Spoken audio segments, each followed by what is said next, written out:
केवल SC, OBC, आदिवासी, general, ये हमेशा दलित को कुचलने की राजनीति ये बीजेपी एनडीए की सरकार ने किया है। और जब इन्हें वोट लेना होता है, दलित, ओबीसी, आदिवासी सब इनके भाई है और इनके चौकीदार हैं। लेकिन जब इनको इंसाफ देना पड़ता है तो ये बीजेपी सरकार भाग खड़ी हो जाती है। देश की सच्चाई सच छुपने नहीं देंगे। डॉक्टर रितु के समर्थन में आज जो उनका लगातार जैसे दिल्ली यूनिवर्सिटी के गेट पर पिछले 45 दिनों से धरना चल रहा है, उसको लेकर के जंतर मंतर पर भी अब लड़ाई शुरू हो चुकी है। आज जंतर मंतर पर डॉक्टर रितु के समर्थन में प्रदर्शन है। आइए कुछ लोगों से जानते हैं आज दिल्ली के जंतर मंतर पर क्या लगता है, यहाँ की लड़ाई न्याय दिलाएगी क्या डॉक्टर रितु? दिल्ली विश्वविद्यालय गेट पर लगातार 45 दिनों से और आज यहाँ जंतर मंतर पर भी प्रदर्शन, क्या लगता है कि अब यहाँ से न्याय मिलेगा? डॉक्टर रितु सिंह जी दिल्ली यूनिवर्सिटी के बाहर बैठे हैं। वो आप लोगों के मीडिया के कारण ही पूरे देश को मालूम हुआ है। यहाँ पर जंतर मंतर पे हमें मालूम है कि यहाँ से बात मोदी के कान तक जाएगी। नरेगा वर्कर फ्रंट उसके सहयोग में है और जो नरेगा की मांगे हैं, 365 दिन का काम चाहिए, 700 रुपये वेतन चाहिए, पोस्ट मैट्रिक स्कॉलरशिप है, तुगलकाबाद की धरती है, जो गुरु रविदास जी की धरती है, जो मोदी ने कब्जा कर लिया, हथिया ली है, उसको वापस लेना है।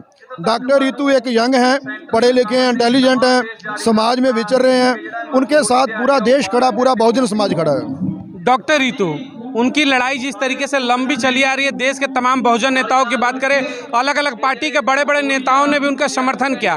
लग रहा है कि अब लड़ाई जंतर मंतर से जो हो रही है मोदी के कानों तक पहुंचेगी।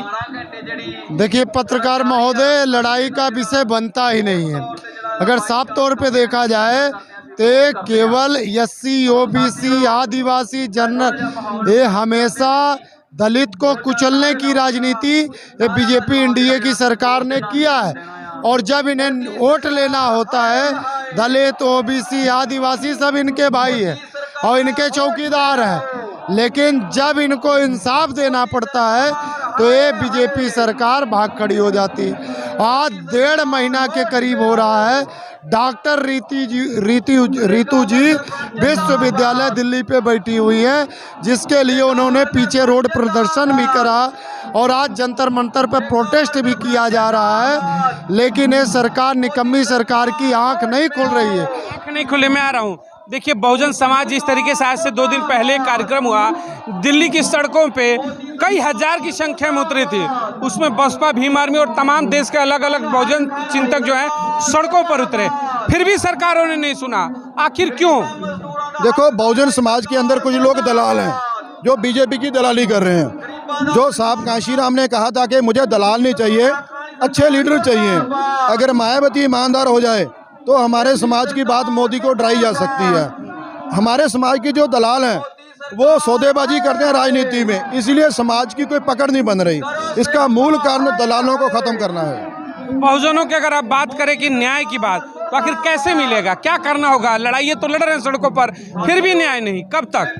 जो साहब कांशीराम ने हमें रूट दिया था संघर्ष का, उसके रास्ते पे चल रहे हैं। हम सारे यूथ को, मूल निवासियों को इकट्ठा करके एक नई शक्ति बनाने जा रहे हैं। आगे चले हुए हैं और चलते रहेंगे। आपने कहा मूल निवासी, वहीं समाज में अगर एक बात होती है धड़े की कि 85% आप हैं, 15% जो है उनको सत्ता में बैठे हैं, तो क्या परिवर्तन होगा? क्या जरूर होगा। जो मूल निवासी शब्द है ये बहुत हमारे समाज को इकट्ठा करता है, मनुवाद को कमजोर करता है। हम मूल निवासी शब्द का प्रचलित कर रहे हैं। आने वाले समय में 2-3 साल के अंदर अंदर बड़ा परिवर्तन हो जाएगा। मूल निवासी बात होती है और मनुवाद, क्या मनुवाद के ऊपर मूल निवासी भारी पड़ेगा?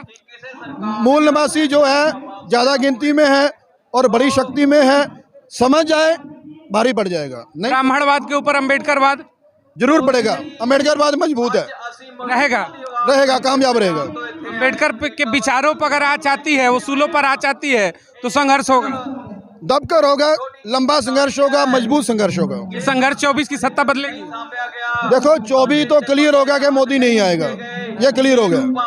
बहुजन आएगी, बहुजन आएगा, मिक्स आएंगे सब लोग मिलजुल के, 30 फ्रंट बनेगा। 24 में लग रहा है कि सत्ता परिवर्तन हो जाएगा। देखिए सत्ता परिवर्तन जो होगा ये आम जनमानस, लोकतंत्र को बचाने के लिए करना पड़ेगा।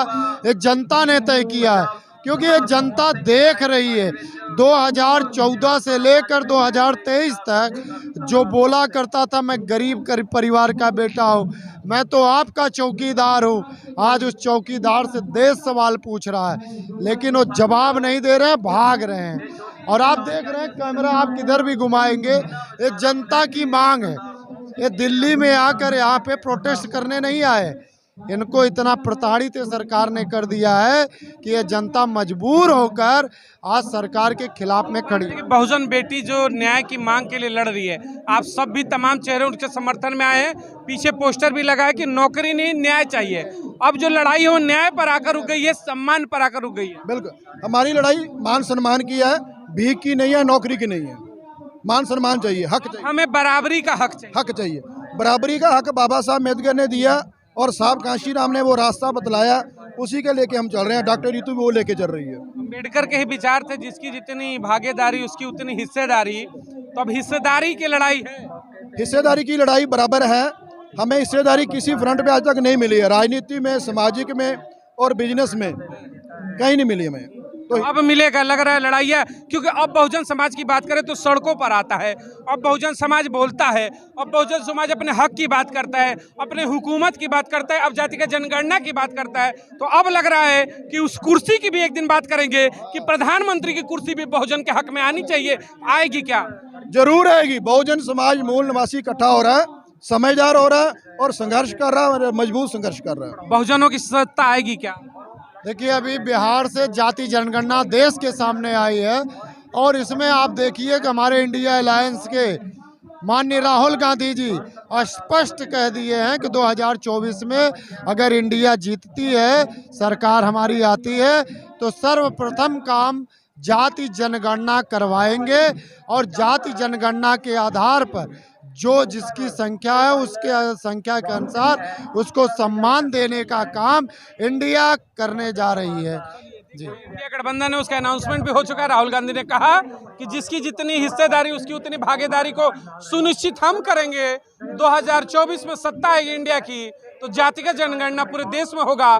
देखने ये बड़ा दिलचस्प होगा कि क्या सत्ता बदलने के बाद वाकई में बहुजन समाज को उसका हक मिलेगा क्या, या फिर जो लंबा इतिहास रहा बहुजन समाज को हमेशा छला जाता है, धोखे में रखा जाता है, कहीं वैसा तो नहीं होगा। तमाम प्रश्न हैं, समय ही उसका जवाब देगा माकूल।